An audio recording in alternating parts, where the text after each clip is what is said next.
ನಮಸ್ಕಾರ ಎಲ್ರಿಗೂ. ಇವತ್ತು ಮಗು ಮಲ್ಗೋದು ಸುಮಾರು ಲೇಟ್ ಐತೆ.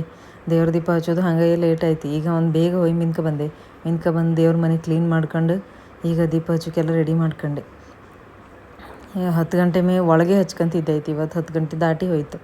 ನಂಗೆ ಯಾರು ದೀಪ ಹಚ್ಚಿದ್ರೆ ಸಮಾಧಾನ ಆಗೋದಿಲ್ಲ. ಅದಕ್ಕೆ ಒಂದು ದೀಪ ಹಚ್ಕೊಂಡು ಒಂದು ಸ್ವಲ್ಪ ಸ್ಟಾಕ್ ಎಲ್ಲ ಎಂಟ್ರಿ ಮಾಡೋಕ್ಕಿತ್ತು. ಇವತ್ತು ಎಂತ ಆಯಿತು ಸೀರೆ ಬಿಸ್ನೆಸ್ಸಕ್ಕೆ ಸರಿ ಲೆಕ್ಕ ಬೆಚ್ಚಲಿಲ್ಲ. ಅದಕ್ಕೆ ಸ್ಟಾಕ್ ಎಂಟ್ರಿ ಮಾಡೋದು ಅಂದೇಳಿ ಕೂತ್ಕೊಂಡಿದ್ದೆ. ಎಷ್ಟು ಹೋಯ್ತು ಎಷ್ಟು ಬಂತು ಎಲ್ಲ ಲೆಕ್ಕ ತಗೊಳಕಲ್ಲ, ನೆನಪು ಗೊತ್ತಿರ್ಕಲ್ಲ ಎಷ್ಟು ಸ್ಟಾಕ್ ಉಳ್ಕೊಂಡಿತ್ತು ಅಂದೇಳಿ. ಮತ್ತು ನೆಕ್ಸ್ಟ್ ಸ್ಟಾಕ್ ತರ್ಸೋಕ್ಕೆಲ್ಲ ಬೇಕು. ಅದಕ್ಕೆ ಸ್ಟಾಕ್ ಒಂದು ಎಂಟ್ರಿ ಮಾಡ್ಕೊಂತೆ. ಈಗ ಸುಮಾರೆಲ್ಲ ಇತ್ತಂಬಾಗಿತ್ತು. ಸೇಲ್ ಅದೆಲ್ಲ ಮರ್ತೇ ಹೋಯ್ತು. ಎಷ್ಟು ಸೇಲ್ ಆಯಿತು ಅದೆಲ್ಲ ಮರ್ತೇ ಹೋಯ್ತು. ಬಂದಂಗೂ ಡಿಸ್ಪ್ಯಾಚ್ ಮಾಡೋದಾಯಿತು. ಇವಾಗ ನೆನ್ಪು ಮಾಡ್ಕೊಂಡು ಸುಮಾರು ಟೈಪ್ ಮಾಡ್ಕೊಂಡೆ. ಈಗ ಟ್ಯಾಲಿ ಆಗಬೇಕಲ್ಲ, ಮತ್ತು ಹೋಯ್ತು ಅಂದೇಳಿ ಗೊತ್ತಾಗಬೇಕಲ್ಲ. ಒಳ್ಳೆ ರೀತಿ ಸ್ಟಾಕ್ ಎಂಟ್ರಿ ಮಾಡೋತ್ತಿಗೆ ಒಂದು ಮೆಸೇಜ್ ಬಂತು. ಅದೊಂದು ಬಜೆಟ್ ಹೇಳ್ರಿ, ಈ ಬಜೆಟ್ ಒಳಗಿಂದ ಸೀರೆ ಫೋಟೋ ಕಳಿಸಿ ಅಂದರು. ಒಂಥರ ಹೆಂಗೆ ಅನಿಸ್ತಂದ್ರೆ ಒಂದು ಆರ್ಡ್ರ್ ಬಂತೇನೋ ಆಯ್ತು.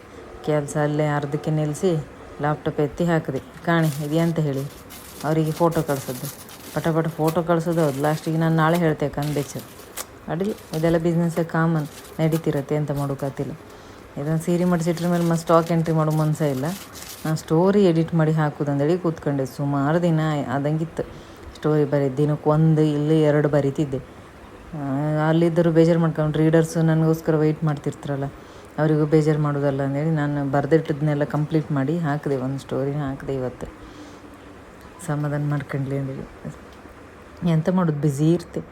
ಇವತ್ತು ರೆಕಾರ್ಡಿಂಗ್ ಲಾಸ್ಟ್ ಎಪಿಸೋಡ್ ಹಾಕಿ ಕಥೆಯೊಂದು ಹೇಳುವೆ ಚಾನಲಿಗೆ ಲಾಸ್ಟ್ ಎಪಿಸೋಡ್ ಹಾಕಿ 10 ದಿನ ಆಯಿತು. ಇದೊಂದು ರೆಕಾರ್ಡಿಂಗ್ ಮುಗಿಸ್ಕೊಂಬಂದೇಳಿ ಕೂತ್ಕೊಂಡೆ. ಹೆಂಗೆ ಟ್ರಯಲ್ ಮಾಡ್ತೇನೆ ಗಾಳಿಪಟದಂತಾಗಿದೆ ರಾಮನ ಹೃದಯದ ಪಾಡು. ಅವನ ಮಾವನ ಮಗಳ ಒಕ್ಕಣ್ಣ ದೃಷ್ಟಿ ಸಂಪೂರ್ಣ ಓಡುತ್ತಿರುವ ಜಾನುವಾರುಗಳ ಮೇಲಾದರೆ ರಾಮನ ದೃಷ್ಟಿ ಅವಳ ಮೇಲೆ. ತಾವೇ ಹಾರಿ ಹೋಗುವಂತಹ ಗಾಳಿಗೆ ಸಿಲುಕಿದ ಇಬ್ಬರು ಮನೆದಾರಿ ಹಿಡಿದಿದ್ದರೆ ಒಳಿತೇನು. ವಾಯುವಿನ ಆರ್ಭಟಕ್ಕೆ ಎದ್ದು ಬರುವ ಹುಡಿಮಣ್ಣು ಕಣ್ಣಿಗೆ ಹಿಂಸೆ ನಡೀತಿತ್ತು ರೆಕಾರ್ಡ್. ನನ್ನ ಮಗ ಕೂಗು ಕೈಕೊಂಡಾಯ್ತಲ್ಲ, ಜೋಲಿ ಒಳಗಿದ್ದಿದ್ದ. ಜೋಲಿ ಒಳಗಿಂದ ಕಾಲು ಹೊರಗಾಕಿ ಚೀರು ಕೈಕೊಂಡು.